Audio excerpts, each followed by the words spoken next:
অহংকার কি? অন্যকে হেয় প্রতিপন্ন করা।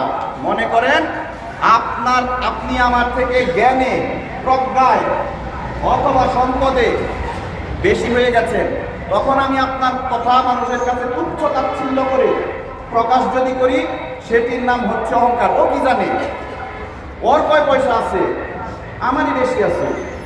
মানে নিজেকে অন্যের থেকে বড় দেখানোর ব্যাপারে নিজেকে অগ্রগামী করা, অন্যের থেকে অন্যকে তুচ্ছ তাচ্ছিল্য করা।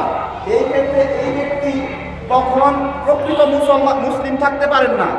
যেমন রাসূল সাল্লাল্লাহু আলাইহি ওয়াসাল্লাম বলেছেন, আল মুসলিমু মান সালিমাল মুসলিমুনা মিন লিসানিহি ওয়া ইয়াদিহি। অর্থাৎ মুসলিম সেই ব্যক্তি যার জিভ এবং হাত থেকে অপর মুসলিম নিরাপদ থাকে। অর্থাৎ প্রকৃত মুসলিম সেই ব্যক্তি। এখন যদি কেউ কারো সম্মান নষ্ট করে, ইজ্জত নষ্ট করে, তাহলে সে প্রকৃত মুসলিম থাকতে পারে না। তার ইমানে দুর্বলতা রয়েছে, সে একজন ফাসিক।